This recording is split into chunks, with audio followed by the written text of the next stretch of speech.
We were in an Uber to a party when she admitted, "I cheated on you last night. I just needed to clear my conscience." I replied, "Driver, stop the car." Then I got out, canceled the ride on my app, and watched the driver kick her out on the side of the freeway. Her text 10 minutes later asking how she was supposed to get home.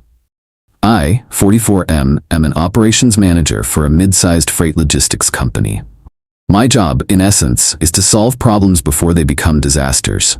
I deal with broken trucks, late shipments, compliance audits, and angry union reps. I don't have time for drama. I value efficiency, reliability, and silence. My life is a series of spreadsheets and schedules, and I like it that way. I've been dating Tara, 34F, for 2 years. We live together in my house. I bought it after my divorce 5 years ago. Tara was fun. High energy, spontaneous, the kind of woman who drags you to concerts and wine tastings. I thought she was good for me. I thought she balanced out my rigidity. In hindsight, she was just chaotic, and I was mistaking chaos for passion. I ignored the red flags, the overspending, the need for constant validation, the way she flirted with waiters for fun. I wrote it off as her being spirited. I was an idiot. Last Saturday was the annual black and white gala for her company. Tara works in PR. Image is everything to her. She had spent 3 weeks looking for the perfect dress, a sequined floor-length number that cost more than my first car. She looked stunning. I put on my tux, which I hate, but I wear it because it made her happy. I even polished my shoes. I was fully committed to being the supportive partner. We called an Uber Black. We were running late, naturally, because Tara had a meltdown about her hair. We were in the back of a luxury SUV, cruising down the freeway, about 20 minutes from the venue. The driver, a stoic guy named Sergey, was blasting classical music. It was peaceful. The AC was cold. I was checking emails on my phone, putting out a fire regarding a shipment in Toledo. Then Tara sighed. It was a heavy, theatrical sigh, the kind that demands a "what's wrong?" I didn't ask. I kept scrolling. She sighed again, louder. She put her hand on my thigh, her nails digging in slightly. "Babe," she whispered. "I have to tell you something. I can't go to this party feeling guilty. I need to clear the air so we can have a good night."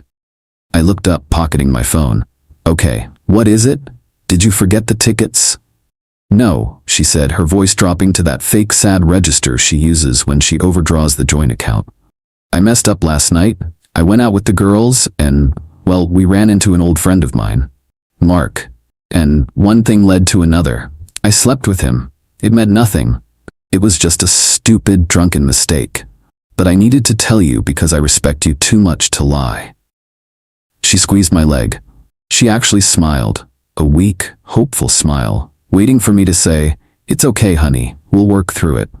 She wanted absolution. She wanted to dump her guilt on me like a bag of trash so she could dance and drink champagne with a light heart while I stood in the corner stewing in misery. She wanted me to be her emotional designated driver. She wanted to ruin my night so she could save hers. I didn't feel sad, I didn't feel angry, I felt done. It was like a switch flipped in a breaker box. Click. Power off. Asset liability confirmed. Terminate contract. I looked at the driver in the rearview mirror. "Sergey," I said clearly, "pull over." "Here," Sergey asked, eyeing the busy freeway. "Yes, pull over to the breakdown lane. Now, it's an emergency." Tara looked confused. "Babe, what are you doing? We're gonna be late." Sergey pulled the massive SUV onto the wide shoulder of the interstate, just past the exit 14 sign. Cars whizzed by at 80 miles per hour. The hazard lights clicked rhythmically. I opened my door. "Get out," Tara said, laughing nervously. "What are you doing? You can't smoke here." I stepped out of the car. The wind from the passing semi-trucks whipped my tuxedo jacket. I leaned back into the open door. "I'm not smoking," I said. "I'm leaving." "Leaving? What about the gala? My boss is expecting us." "I'm not going to the gala, Tara. I'm going home. And since this is my Uber account, and I'm the one paying, this ride is over." I pulled out my phone. I opened the Uber app. I hit cancel ride. The driver's phone pinged immediately. Ride canceled. Sergey looked back. "Sir, you canceled?" "I did," I said. "I'll call another one for myself from the service road up ahead, or I'll walk, doesn't matter." "But what about the lady?" Sergey asked, looking at Tara in the back seat. I looked at Tara. She was staring at me, mouth open, realizing this wasn't a drill. "The lady," I said, "admitted to violating the terms of our relationship. She is no longer my guest. If she wants a ride, she needs to book one." Good luck, Sergey. I slammed the door. I started walking down the wide breakdown lane toward the exit ramp about a quarter-mile ahead. My dress shoes crunched on the gravel. Behind me, I heard the door open. Tara scrambled out in her heels. Mike, are you crazy? You can't leave me here. It's a freeway. You're an adult, I called back without stopping. Download the app. I don't have my phone, she shrieked. It's in your jacket pocket. I stopped. I patted my pocket. Sure enough, her sleek iPhone was tucked in there because her clutch was too small. I took it out. I looked at it. I turned around. She looked hopeful, running toward me. I walked over the concrete barrier. I set the phone gently on the flat top of the guardrail. There you go, I said. Don't drop it. Then I turned and kept walking. I heard her screaming. I heard Sergey yelling at her to get back in or get away from his car because he wasn't running a charity service. Since the ride was canceled and I, the payer, had vacated, he had no obligation to drive her anywhere. In fact, for liability reasons, he probably wanted her gone. I walked the quarter-mile to the exit. I found a gas station. I called a regular Lyft. I went to a steakhouse, sat at the bar, ordered a ribeye and a double scotch, and turned off my phone. Update 1. The long walk home. I didn't go home that night. I checked into a hotel near the airport. I wasn't afraid of her. I just didn't want to hear the noise. I wanted a solid 8 hours of sleep before I initiated the eviction protocol. I needed a clear head to execute the next phase. I turned my phone on the next morning at 7 a.m. 47 missed calls, 82 text messages. Tara's mom, Tara's best friend Jen, probably the one she was with when she cheated, and a random number. I scrolled through the texts. How are you supposed to get home? This isn't funny, Mike. Come back. The driver left me. I'm walking in heels. My phone died. I'm at a gas station. You are a psycho. 3M home. You locked the deadbolt? Seriously? Ah, yes. The smart locks. I had disabled her code from the app while I was eating my steak. I went to the house at 9 a.m. I expected her to be there screaming, but the driveway was empty. Her car was gone. Interesting. I went inside. The house was quiet. I checked the guest room. Empty. I checked the master bedroom. Her closet was thinner. She had come home, couldn't get in, likely tried her key, which works on the knob but not the deadbolt, realized she was locked out, and panicked. I checked the back door. The window pane near the handle was smashed. Glass was everywhere. She didn't call a locksmith. She broke in. Destruction of property. Perfect. I walked to the kitchen. There was a note on the counter, scribbled on a napkin in eyeliner. You abandoned me on a highway. That is abuse. I am staying at Jen's. Do not contact me until you are ready to apologize and pay for my dress, which is ruined.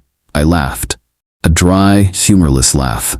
She cheated on me, confessed to clear her conscience, broke into my house, and now demanded an apology because I refused to sit in a car with her for another 20 minutes. I called a glazier to fix the window, $350.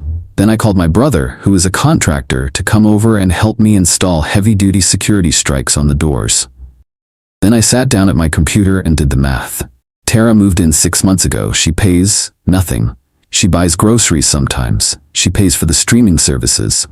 Legally, she is a tenant at will. In my state, that means I have to give her 30 days notice. Unless there is a threat to property or safety.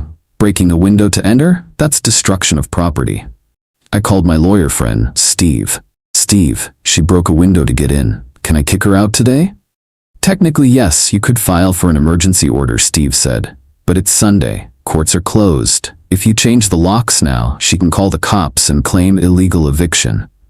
Give her the 30 days. But Mike, you don't have to make it comfortable. Steve is a genius. Malicious compliance it is. I drafted a formal notice to quit giving her 30 days. I also drafted an invoice. Window repair, $350.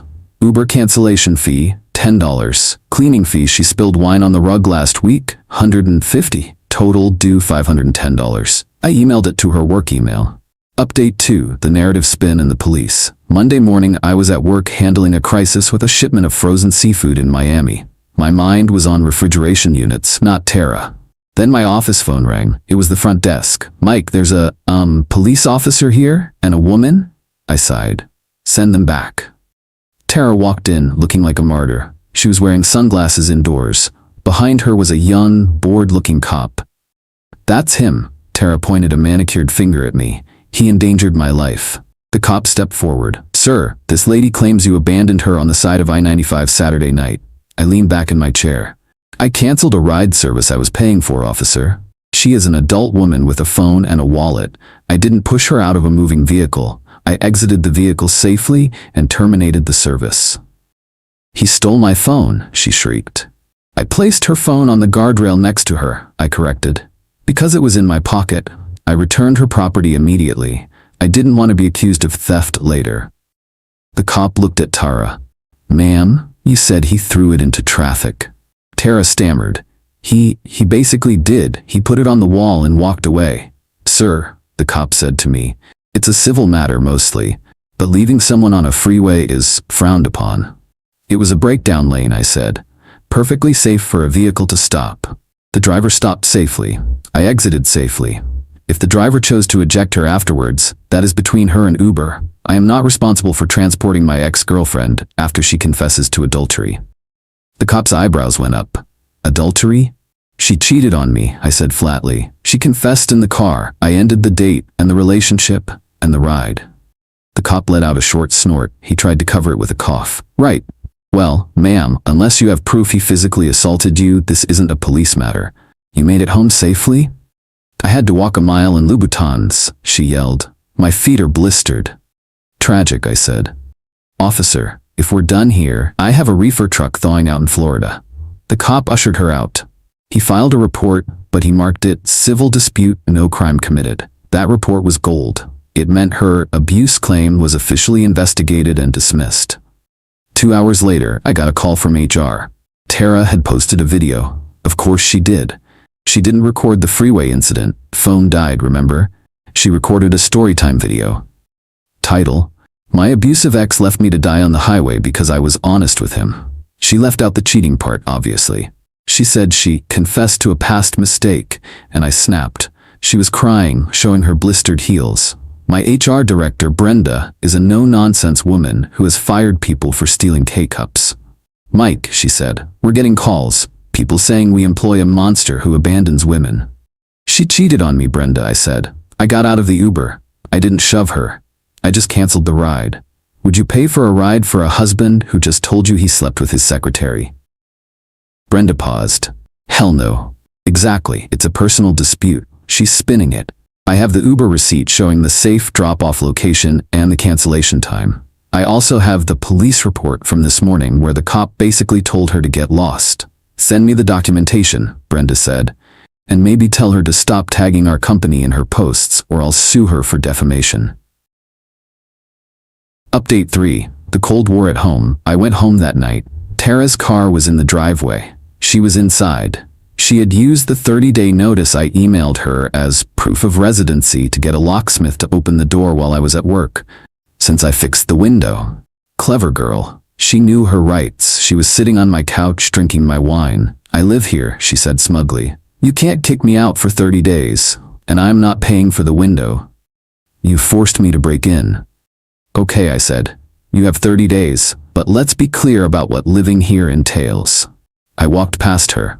I went to the bedroom. I took the TV off the wall. "What are you doing?" she asked. "This is my TV," I said. "I'm moving it to the guest house. I wouldn't want to disturb your tenancy. But I want to watch The Bachelor." "Watch it on your phone," I said. I proceeded to remove every creature comfort from the common areas. I took the router. Internet is in my name. I took the coffee maker. I took the light bulbs from the living room lamps. I took the toilet paper. I took the shower curtain. I took the cushions off the couch. "You're being childish," she screamed, following me around. "This is illegal. Constructive eviction." "Nope," I said. "Steve told me all about that. Constructive eviction is removing essential services like heat, water, or electricity. Wi-Fi is not essential. Coffee is not essential. Couch cushions are not essential. You have a roof, walls, running water, and heat. You are surviving, but you are not thriving." I locked everything in the garage, which I secured with a heavy-duty padlock she couldn't pick. Then I went to my bedroom, installed a commercial-grade key padlock on the door. I work in logistics, I have access to good hardware, and went to sleep. For the next week, we lived in a Cold War. She tried to love bomb me. She cooked dinner on Tuesday. I walked past the lasagna and made a sandwich in my locked bedroom. She tried to bring her mom over on Wednesday to shame me. Her mom sat in the cushionless living room and told me I was a cruel man. Your daughter cheated on me, Linda, I said, and broke my window. You're sitting on a wooden frame because she lost her privilege to my upholstery. Linda left. She tried to bring Mark over on Friday, the guy she cheated with. I met him at the door. He was a soft-looking guy in a polo shirt. Hey man, he said, trying to be chill. Tara said I could crash here. Tara is a tenant at will with 23 days left, I said. The lease, which doesn't exist but we follow state law, does not permit overnight guests without landlord approval. I am the landlord. Request denied. Get off my porch. You can't do that, Mark said. I can, I said. And since this is private property and you are not a resident, you are trespassing. I have a security camera pointed at your face. Smile. Mark left. He didn't want the drama. Tara screamed that I was controlling. Update 4. The leverage, day 15. The flying monkeys arrived. Tara's friends started blowing up my LinkedIn. Not my personal social media, I don't really use it, but my professional network. They were leaving reviews on my company's page. Mike, last name, hates women. Abuser. This was annoying. It was attacking my livelihood, so I decided to end it.